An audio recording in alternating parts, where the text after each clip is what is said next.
Welcome everyone to the US-Japan Council's virtual 2020 Public Symposium. This is the third in our 2020 signature series, which explores leadership for recovery, resilience, and community in the US-Japan relationship during the COVID-19 era. I first want to take this opportunity to thank our many sponsors and promotional partners for your support of the US-Japan Council and this symposium. I'd like to offer our sincere appreciation to our platinum sponsor, Fabit, and to our other platinum sponsor, Ford Foundation. I'd also like to thank our title sponsors, Central Pacific Bank, Hitachi, Itoen, Mitsui, MUFG, the Terasaki Nibei Foundation, and the Toyota Research Institute. I'd also like to thank our signature sponsors, which you can see displayed on this slide. We're so grateful for your support in helping make programming like today's possible. And to the many companies and individuals who make up our premier sponsors, we truly appreciate your generosity. We're proud of this fantastic group of supporters and couldn't be here without you. Just take a moment to look at this wonderful look of premier sponsors. And finally, our gold sponsors can be seen on this slide. And we would like to once again thank each and every one of you for your continued support, especially in this most challenging of years. Now, this week's symposium will explore the transformative areas in US-Japan relations that enable hope and recovery. We use the lenses of community building, diversity, and resilience. Throughout these 3 days, we ask, how do we create and sustain enduring communities and partnerships that matter? This year has shown us how important such ties are. People-to-people relationships serve as the backbone of a strong and resilient community and partnership across sectors and generations. When we're able to partner and collaborate, we can make progress on key issues. We require bold leadership and renewed dedication. Our past provides reasons for optimism. Since the end of World War II, we've seen countless examples of overcoming animosity and developing true friendship between our two peoples. Join us as we explore how to build on that legacy and to build a brighter future. Today's opening session will frame the conversation, and then we will embark on a series of 5 topical sessions on themes that have been part of the Council's work for years. Please join us later today for a conversation about diversity and empowerment of women and girls through the power of story. Then tomorrow we will dive deeper into NPO sustainability. NPO sustainability, focusing on multi-generational leadership succession. And then in a separate session, we will look at trends directing foundational giving and nonprofit missions in both our countries. On Thursday, which is Friday in Japan, we will explore culture and educational exchanges in local communities, and then we'll have fun exploring cultures through baseball. So now it is my distinct honor to open up our session with remarks from the Honorable Ambassador Sugiyama. We are so grateful that he's taken the time to send us a special message to help frame the conversation as before we turn into the interview that follows. So thank you, Ambassador Sugiyama. Good afternoon to you all. As we gather today, the pandemic has turned the daily lives of families and nations upside down. It has even turned ambassadors' lives upside down. We sit in these big empty houses that were once full of people mingling and talking and exchanging ideas. I look forward to the day that we can all come together in person once again. But let me tell you something good that the pandemic has made me realize. When it comes to Japan and the United States, the most important things have not changed. Our friendship, our alliance, and our economic partnership. We have a stability that could only come from a trusting relationship. The US-Japan Council, through its many activities, has helped provide this stability. I think 3 things explain why Japan-US relations have never been better. First, the foundation of our relationship is the Japan-US alliance, which is indispensable to Japan's security and to the peace and stability of the Asia-Pacific region. It is also the linchpin of American security policy in the region. Japan is grateful and proud of the relationship between our self-defense forces and US forces, which grows closer every year. Now, second, thanks to Japanese companies' investments here, Japan has surpassed the United Kingdom as the world's largest investor in the United States of America. $619 billion as of 2019. Through direct investments and the jobs that result, Japanese companies have become part of the American economy and indeed part of American communities and whole societies. We are here for the long-term, virus or no virus. Now, third, as I travel around the country, I am amazed at the fabric of grassroots connections and networks. Japan deeply values the USJC's work to increase ties across cultures and generations, such as the Japanese-American Leadership Delegation Program for Japanese-American leaders of the Tomodachi Kakehashi Inoue Schools Program for universities students. Which brings me to the USJC's late president, Irene Hirano Inoue, who passed away in Imperial, unfortunately, and who, like her husband, did so much for US-Japan relations. I would like to express my sincere condolences to her family. I know what they are going through since I lost my wife Yoko early this year too. Mrs. Inoue was a woman of vision and a singular figure in US-Japan relations.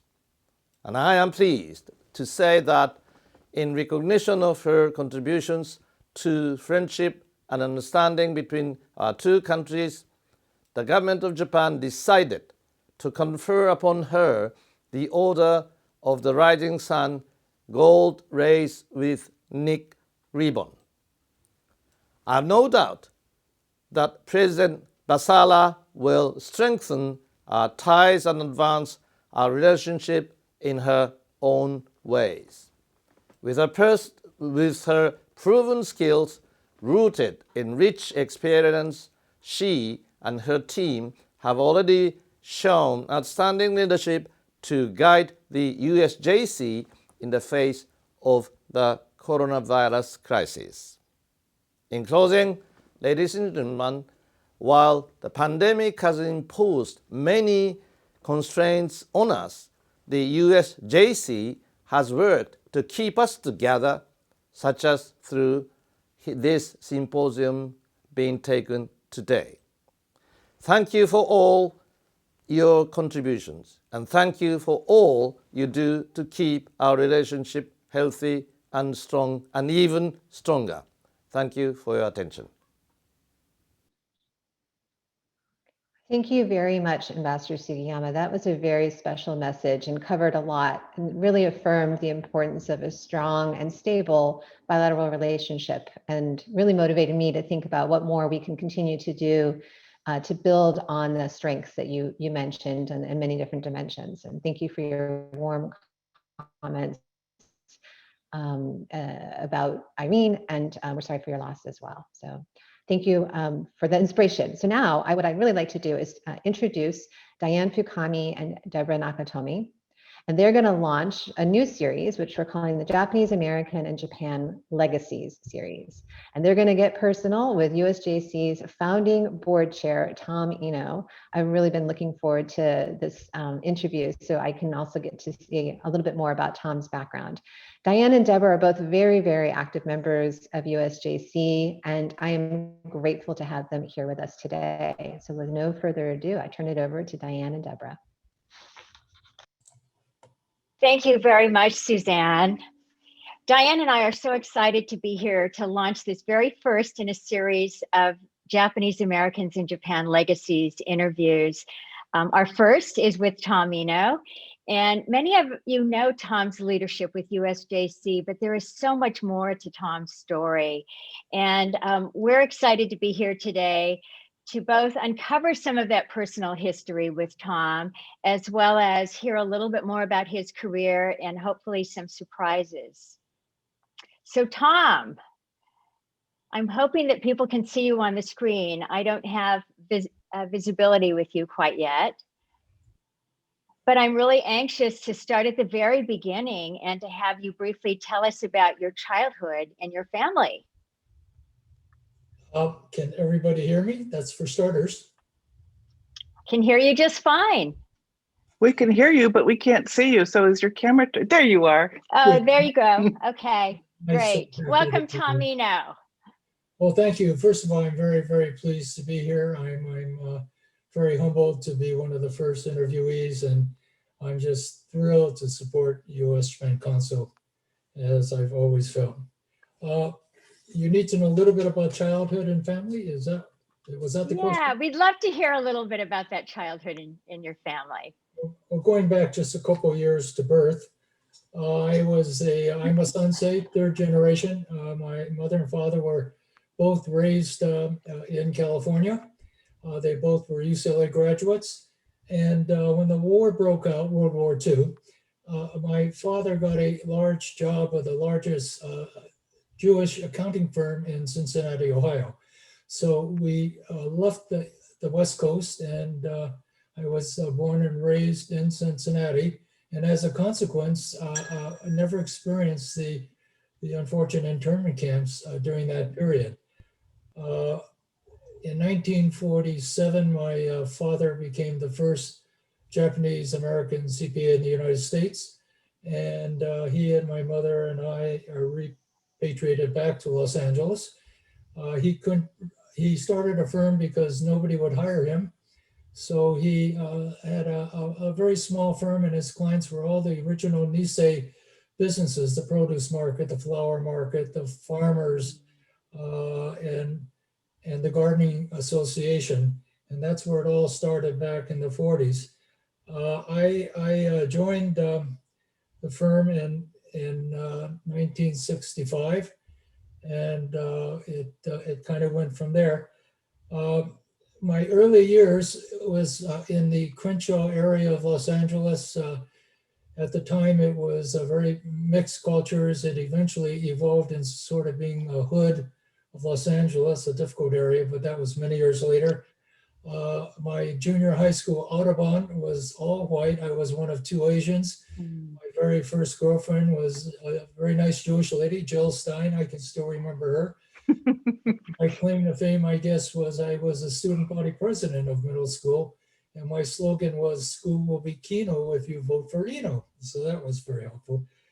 I went on to Dorsey High School, and that was about 1/3 Black, 1/3 white or Caucasian, and 1/3 Asian. And so I experienced a multicultural environment through high school. I played basketball. I was fortunate enough to make the second team all city of that in my senior year. So there were 10 of us, nine blacks and myself. I'll never forget that we played a high school called Fremont High School. They had a fellow called Joe Caldwell, who eventually became Jumpin' Joe Caldwell. He went on to play pro ball. And when they came to play us, they beat us 103-41. I had a guard, Joe Caldwell, and I remember he drove the lane. He went up for a layup. I jumped as high as I could in order to block a shot, and I only hit his fanny. So I knew I was in trouble for that entire game. Uh, I was also got involved quite a bit at that time with the Japanese American community. I joined Thunderbirds, was a YMCA group out of the church, and I also joined sort of a gang-like environment called the Algonquins, and we were on the west side, and we used to sort of have rifts with the east side. And I learned later in my life that knowing people from the east side, that we would go over to the east side for dances from time to time. And I was generally the tallest Japanese American walking in the room. And there was a lot of talk about beating me up. And I never figured out why it didn't happen. And someone said, well, Tom, when you walked in, you just sort of seemed to know everybody and you socialized. So they didn't want a retribution, so they left you alone. So I learned very early on in my life, it's good to be social. So by 17, I guess I had very strong cultural experiences with the Black community, the Japanese American community, and the Caucasian community. When I went on to UCLA, I developed very core Japanese American relationships. I spent most of that 5-year period actually with the Japanese American community. I moved 3 times in apartments off campus. They were all Asian American roommates.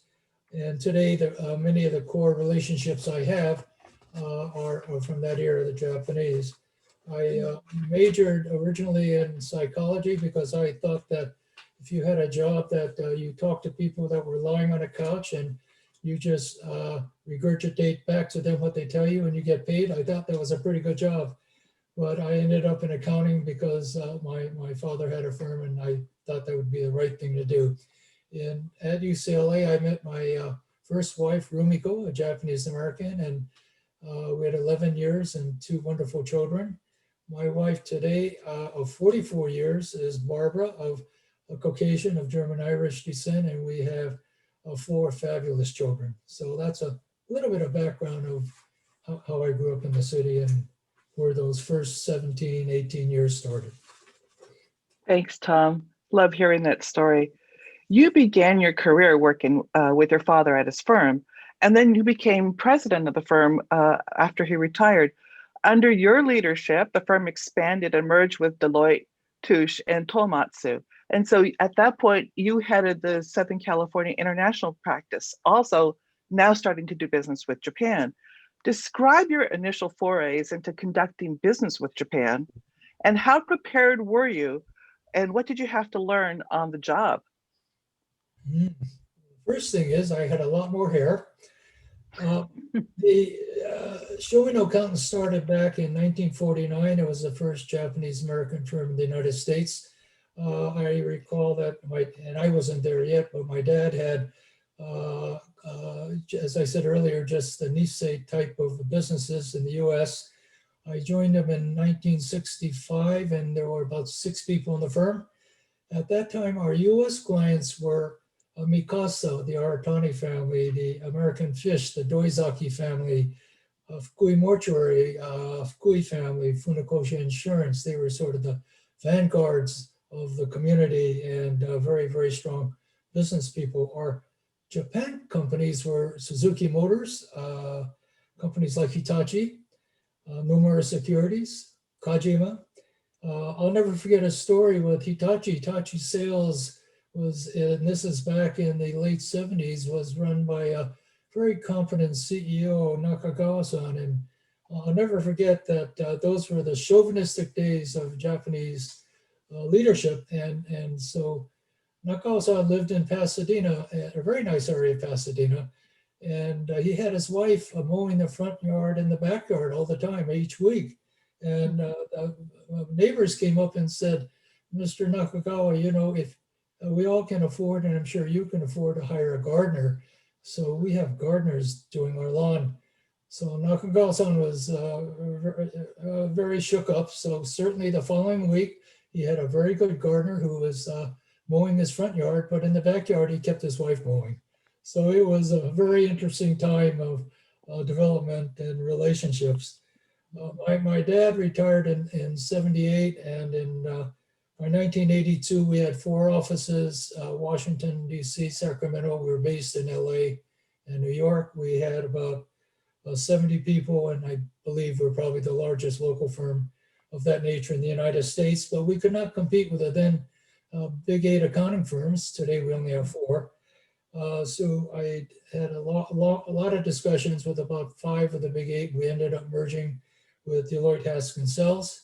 They were one of the firms that really took care of my father's pension and his deferred comp programs, and so it was very good for my dad. In 1989, Deloitte merged with Touche Ross and Tomatsu, which was a partner of theirs, the largest firm in Japan then, and the largest firm today. So we had a huge Japanese practice and basically competed with the then Pete Mark Mitchell, or today KPMG. I think the two of us probably dominated the inbound Japanese world. It was hard to gain respect from the Japan side unless they knew we could be helpful to them in the US. So I spent a lot of time bridging the issues between US and Japan, and serving in professional capacities outside the firm, which helped considerably, which were State Board of Accountancy related. The cultural bridging was interesting. We spent a lot of time in those years, especially in the 80s when the bubble years where everything was active. Little things like business cards. When we would introduce an American partner to a Japanese, they would take a business card out of their wallet basically and flip it over the table. And we said, no, the business card is the individual. It talks about them and who they are. So you have to be very polite. So we changed that attitude. Table seating, people would tend to walk in and seat where they wanted. And we said, no, the 2 principals sit in the middle, and you sit going party to party outside, depending upon your role.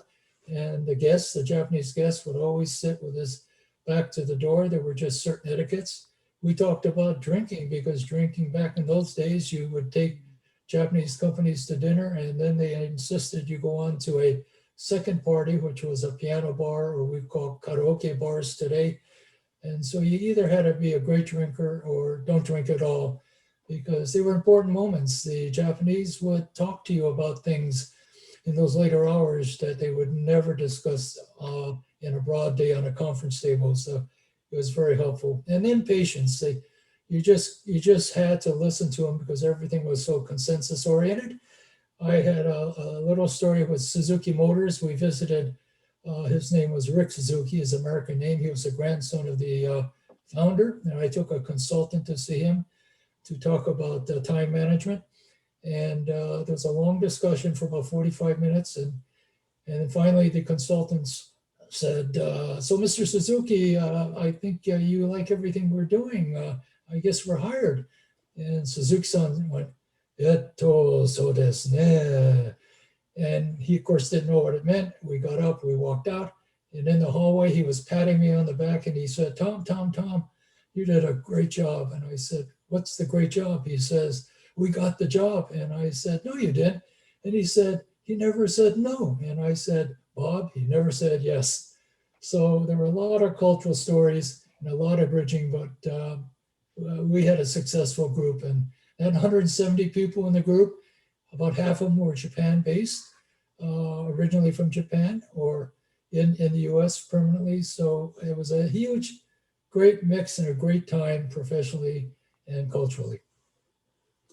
So Tom, while you're working so hard in your professional career, you mentioned earlier that you were president of the California State Board of Accountancy, but also the National Association of State Boards of Accountancy. Also, you were on advisory committees. We have a great photo of you and Los Angeles Mayor Tom Bradley, and you continue to be active in the civic world in Los Angeles and in non-Japanese American affairs as well. Why do you think it's important for Japanese Americans to serve in leadership positions, and why did it become a priority for you? I'm a huge believer that we got to compete outside of our community to make a difference inside our community. The State Board of Accountancy, I was fortunate enough to get appointed to way back with Jerry Brown Jr. And I presided on that board. And then I ended up going to the National Association of State Boards. based in New York, and became their president. And the difference was that in those days, the entire business world and certainly the government world felt that the American Institute of CPAs, AICPA, did everything in our profession, and they had no knowledge of the National Association of State Boards. We were fortunate to have a congressional hearing, and both parties were called in by Congressman Brooks on substandard government audits, and we both testified. And by the end of the hearing, it became apparent that the American Institute of CPAs were the large trade union and supporters of the profession, and the state boards were the regulators and the licensors, and they took licenses away and they regulated the entire profession, and it became relevant on a national level, and it certainly became relevant within the accounting profession. And the irony was that I was chairing the state boards and testifying, and the chairman of Deloitte, the company I was working for, was the chairman of the AICPA. So in that process, I and our group gained a lot of respect within the firm that had very little to do with Japan, but having a lot to do with being professional in the United States. I think it's important in the United States for Japanese Americans to have a seat at the table to succeed. Certainly, we all have seen under the Trump administration that we're a country of white and we're a country of color. And it's not good enough just to be a culture of so-called the best educated, as many Japanese Americans think we are. We need to integrate our talent. I can remember years ago that Trisha Toyota, who was a journalist in Los Angeles, she and I conducted a panel with the Asian American Alumni Association of UCLA. And we asked a question on a Friday night: if you had a choice to go out with your very best friends to a bowling alley function, or within your company, because you're a manager at a company and they have a little cocktail hour with a C-suite executives, what would you do? And 80% of the kids at that time raised their hand and said, we go bowling. And we said, why would you do that? And they said, well, we're probably going to be the smartest managers in the company, so we'll just promote ourselves. And clearly that was the wrong answer, because interaction and inter-company networking is so important. And those are some of the lessons that had to be learned. We had to just go beyond being the best educated. It also is important for us to have a seat at the table because of Japan. In the 80s, when they were really active here, the Japanese executives only sought out Caucasians, whether they were Caucasian business or Caucasian consultants, because they did not think that the Japanese Americans had any access whatsoever or knowledge to the US-Japan leadership, corporate, and political communities. And so what a difference, Virginia Slim says, what a difference a day makes. You know, today through the US-Japan Council and all the talent around the country, Japan no longer thinks that, and they access to many, many Japanese Americans around the company for advice. So it is important that we compete and make a difference. Thank you, Tom. So there are many lessons in your career and certainly in all of your years in accounting with the firm. But I also want to make mention of your role as being former board chair of Pacific Commerce Bank, which was one of the only substantially owned Japanese American banks in mainland US. And I know that that was really important to you. And I also want to reference something Ambassador mentioned earlier, and that is your commitment to the grassroots. Certainly Japanese American organizations have been really important to the JA community. And you have a long history of leadership in Los Angeles that I'm very aware of. You currently are serving as treasurer on the board of Cato, which is a senior healthcare organization. You're former chair of the board of directors of the Japanese American Cultural and Community Foundation, and also, I believe, still currently serving on the board of governors of the Japanese American National Museum, which you served for many years on. So as you reflect on the role of grassroots organizations and community-based groups, I know you've really contributed a lot of your time over the years Can you talk about the importance of these institutions a little bit and help us think through the role of sustainability, which is one of the workshops that USJC is hosting, as well as the importance of philanthropy in sustaining these groups. And as you're thinking about your response to that, I want to remind the viewers and participants to please submit your questions, because we will have a little bit of time to have Tom respond directly to you. So please submit them in the chat as we're going, or maybe it's in the Q&A. So Tom, excuse me. Yes, I guess it was self-generated. My mother was very active. She was active in Little Tokyo and locally in the community. She was the very first Nisei Week Queen in Little Tokyo, California. Her name at that time was Shizuko Watanabe, and then became Alice Ino. And she was president of the PTA. Unfortunately, she passed at 42 when I was 17, so that was a difficult time in my life. My father, I think many people know, was literally a legend in the accounting profession, but he intentionally kept his offices outside of Little Tokyo. He felt there was a lot of Nisei turf wars there and it wouldn't be good for his practice. And so he really never participated in community organizations. My very first father-in-law, and indicate I've only been married twice, so I don't want to have that. My very first father-in-law was a Japanese Buddhist Nichiren minister. And back in the 70s, he talked to me in his backyard many times. And in his broken English, I'll never forget, he said, Tom-san, he says, your life on the mainstream of mankind is so short. And I said, what are you talking about, Kon? His name was Kanjitsu Iijima. And he says, whether you live 5 years, 50 years, or if you could figure out how to live 150 years, you're a mere flicker on that life stream of life.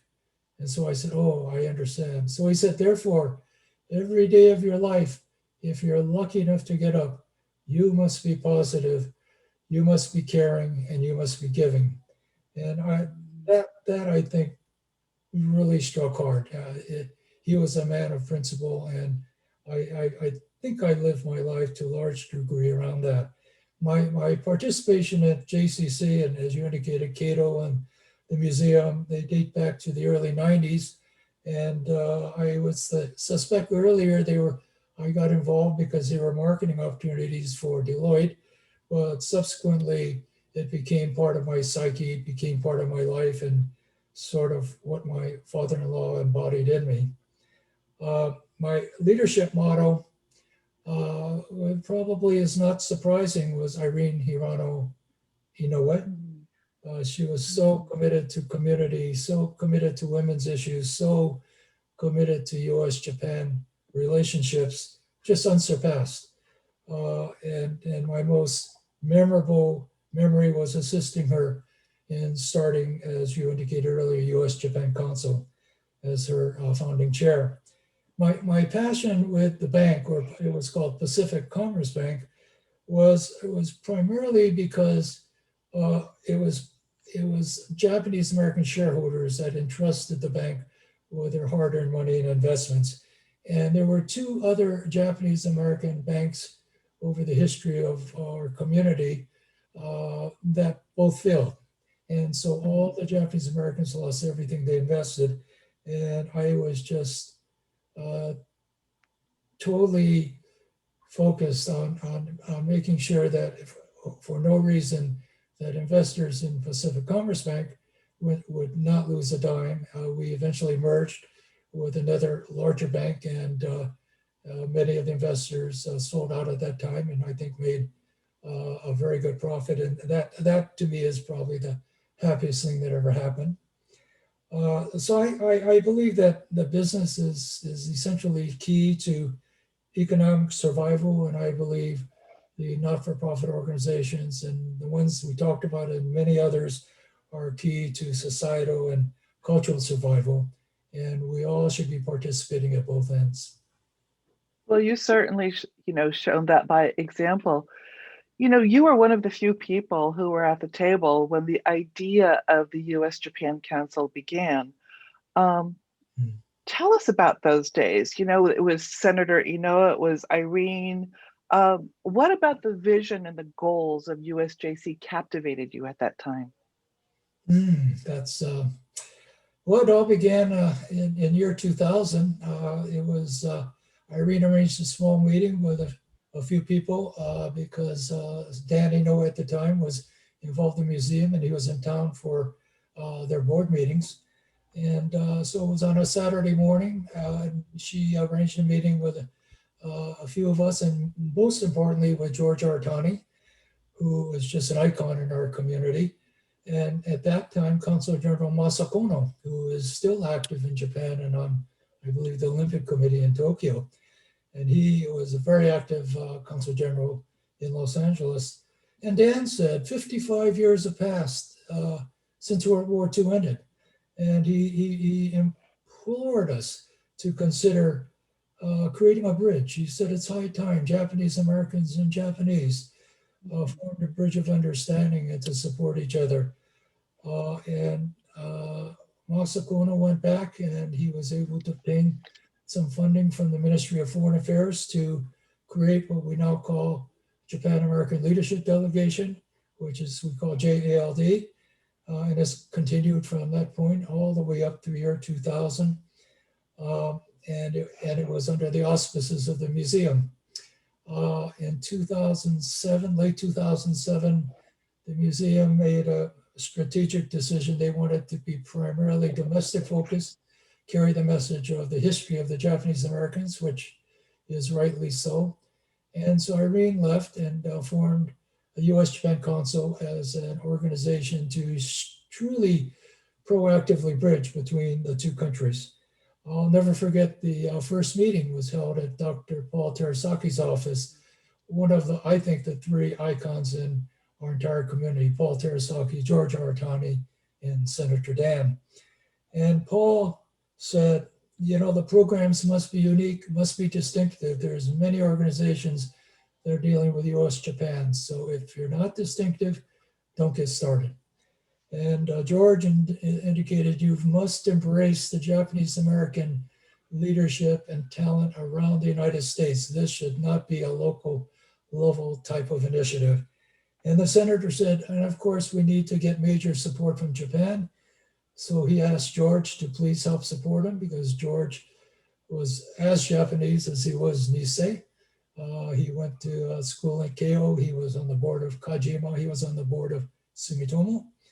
And Ambassador Kato, who was very pro-US and a very good friend of the senator. So the bottom line is it was important to gain a lot of respect in the corporate and the political communities. So we launched it.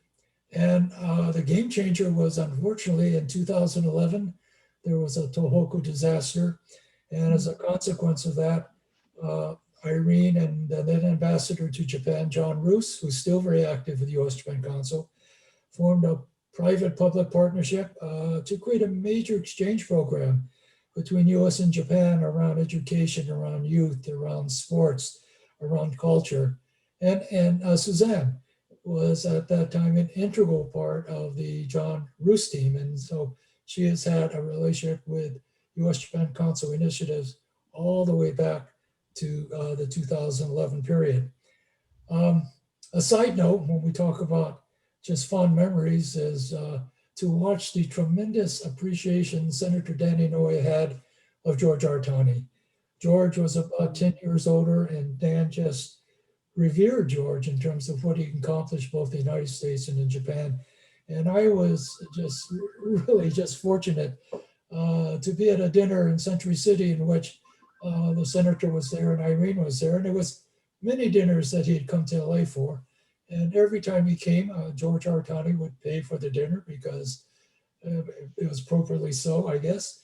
But we finished dinner and Dan says, I'll take care of the bill. And George says, no, Dan, that's ridiculous. And he says, no, George, I want to take care of the bill because I have a question. I would like your blessing to marry Irene Hirano. And I almost fell off.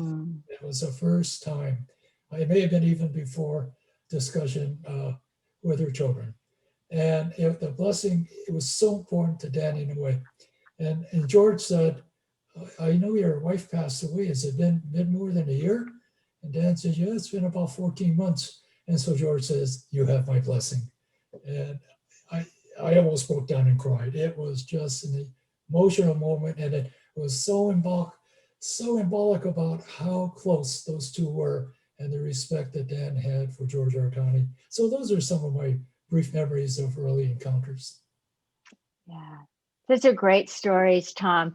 You know, you remind us that you are one of the few through lines from the very earliest days of USJC with Irene and the senator.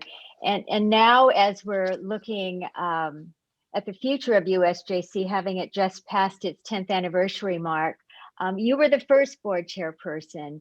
And as you reflect back, what are some of the accomplishments that you personally are most proud of? And any special successes that especially resonate with you as you look at Irene's enduring legacy as well as the future of USJC? Wow.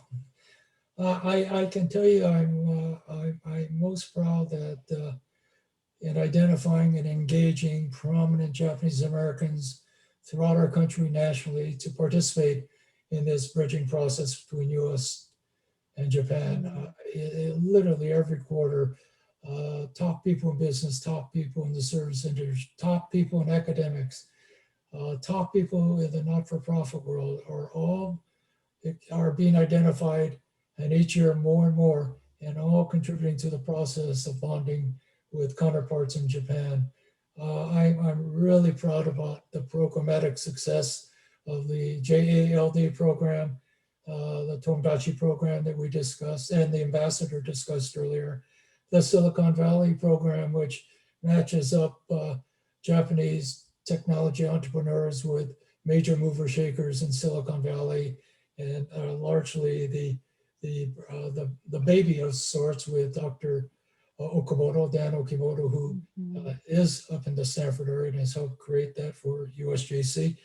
All the regional networking that we do and all the major annual leadership conferences, particularly the ones that are emanating out of Washington, DC and Tokyo, which I think is so politically prominent.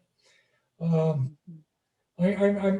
proud in gaining the attention and support from the Japan government, the Prime Minister, the Foreign Ministry, the Japanese prefectures around.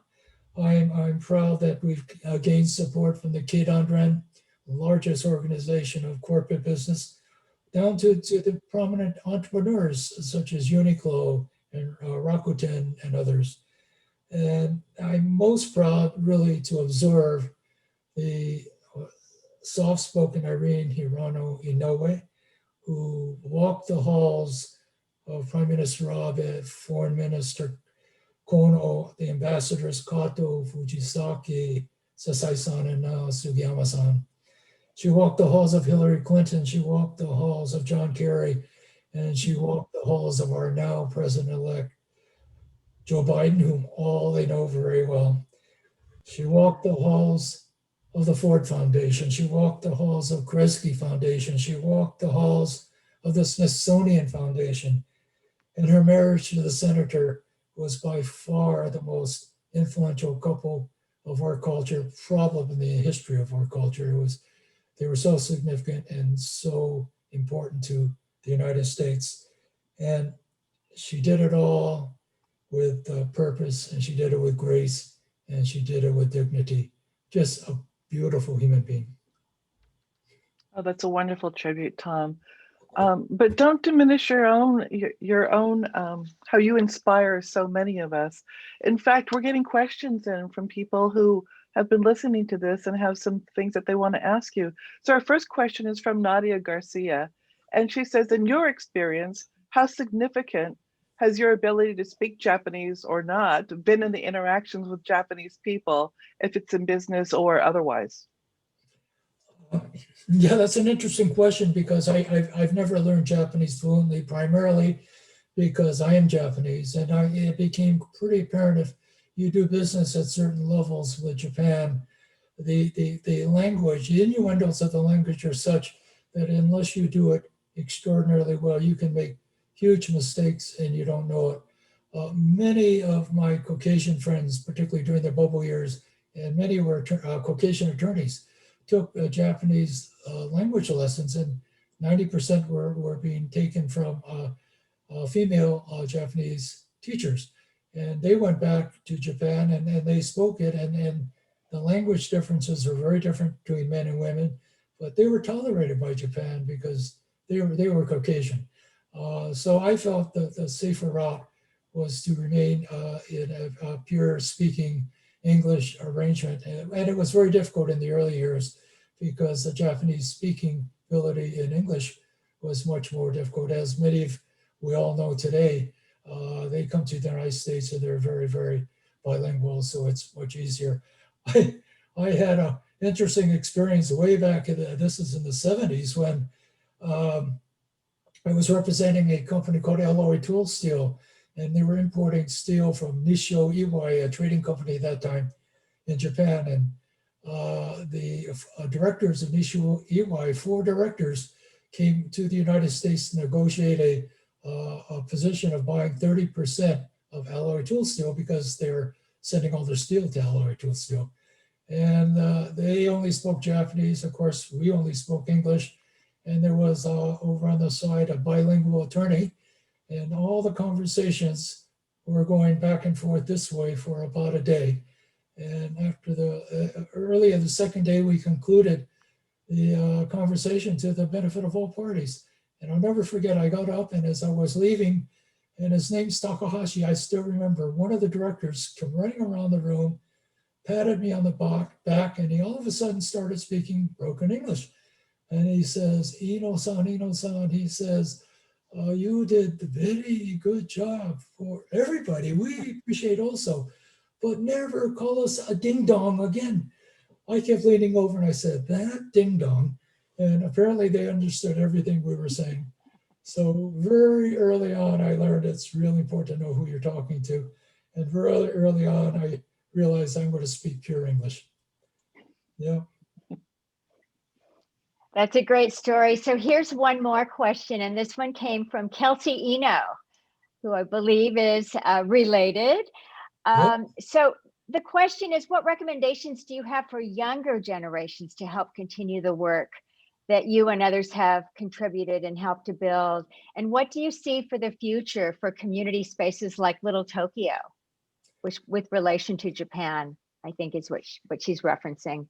Well, for the younger generation, and we talked a bit earlier, one of the greatest programs that US-Japan Council has created, and it's been a bit more recently, over 4 or 5 years, is ELP, Emerging Leadership Program. And it is that next generation, it's Kelsey's generation. And it's to sustain the movement of that generation of bridging to the Japanese relationships and bridging. And we're finding that a growing population within US-Japan Council, which is so important because the next generation is really the key to sustainability. And I think it's not enough for that generation to just look at the traditional skills of leadership, which are vision, people skills, intelligence, etc. I think it's really important that they look at 2 other areas. One of which is always surround yourself with people who are smarter, more diverse, greater personalities, and long-term commitment. You're much better off if you've got a group of people in support with that kind of practice. And it's also interesting to perhaps practice what I call the art of nemawashi, which Japan is a master at, which is basically gaining consensus on issues of dispute some time behind closed doors. Don't be frontal about it, so that by the time a decision making is necessary, all the anxiety is gone from the process. And I think those are things I'd like to express upon the younger generation, and particularly when they're dealing with Japan. So Tom, we have time for one more question. And I'm going to ask you the question.